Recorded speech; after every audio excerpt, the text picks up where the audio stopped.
Hi guys, how's it going? Nick here from Nick Taylor Golf. Today I'm going to talk to you a little bit about stack and tilt. What is stack and tilt? Okay, so before I even start talking about stack and tilt, I have to mention Andy Plummer, Mike Bennett. These two guys are the brains behind stack and tilt. As youngsters, Andy and Mike were fantastic golfers. However, over a period of time, their golf went downhill.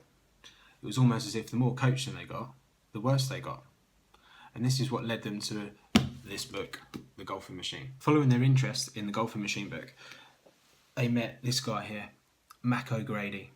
Mac O'Grady helped teach Mike and Andy how to measure the golf swing. So with this new knowledge, Mike and Andy started to redefine the fundamentals of golf. What are the golf fundamentals? So I hear this quite a lot.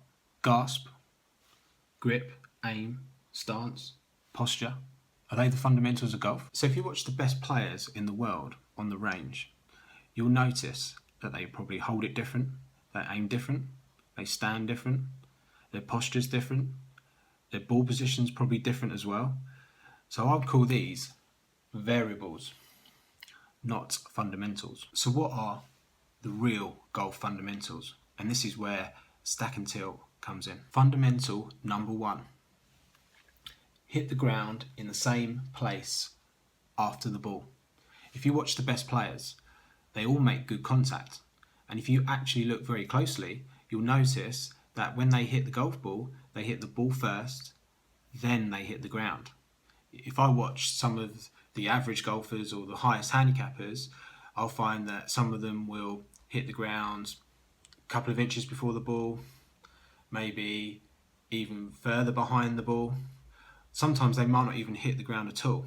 So there's a big variance of where their club comes down to hit the ground. Whereas with the best players, they will always hit the ball first, then the ground.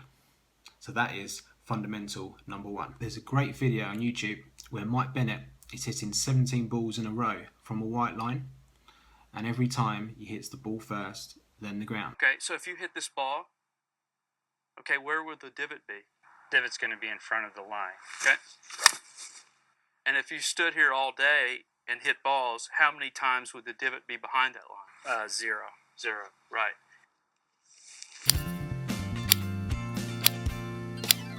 Holding on with all we have, and our dreams are fading fast.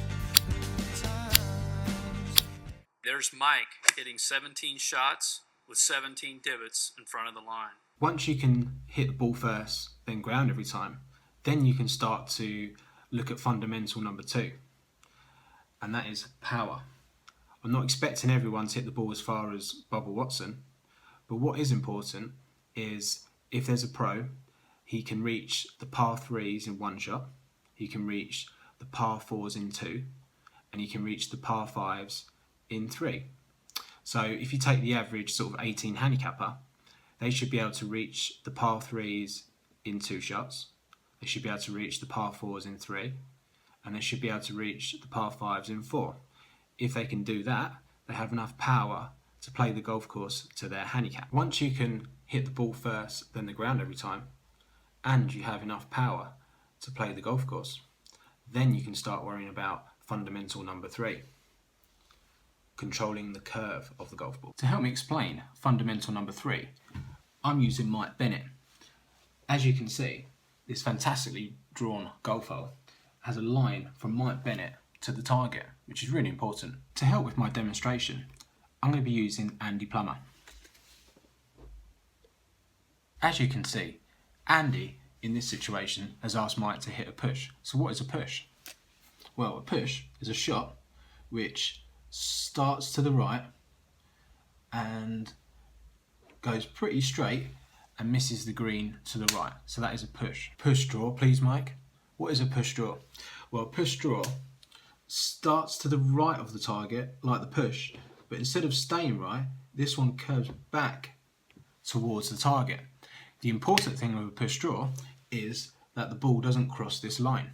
If it was to cross that line, that would be a hook. The next shot Mike will demonstrate is a push fade. A push fade will start to the right and continue to curve further away from the target, and it will finish way to the right. Some people may mistake this as a slice, but a slice would actually start to the left and curve to the right. This one was a push fade, which started right and curved further away from the target. The next shot Mike has been asked to demonstrate is a pull. So what is a pull? A pull will start to the left of the target and go pretty straight and finish to the left. That is a pull. This time Mike has been asked to demonstrate a pull draw. So what is a pull draw? A pull draw will start to the left like a pull, but this time it will actually curve further to the left away from the target. So that is a pull draw. A lot of people say to me, oh, I'm drawing the ball left. Okay, but a draw should start to the right. This is a pull draw, which starts left and finishes further left. The final shot Mike will demonstrate is a pull fade. And as you probably guessed, this shot will start to the left of the target and curve back to the right towards the target. As you can see, that ball hasn't crossed that line. If it did cross that line, that would be a slice. I've put back push draw on the board because that is the standard shot for stack and tilt. And usually at this point, Andy would say to Mike, did it cross? And what he means is, did that ball cross that black line there?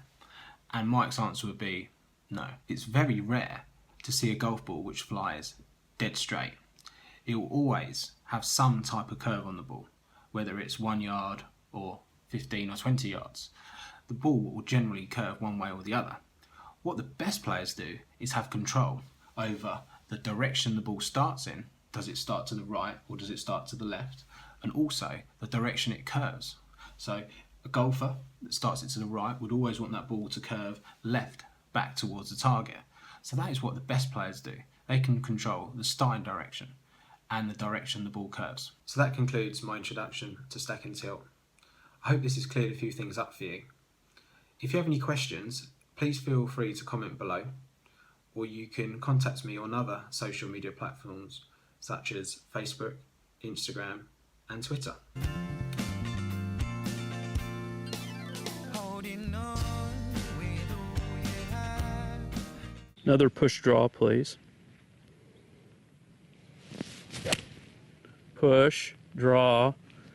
Relax, Andy. It's not crossing the tree. Right to it. Okay.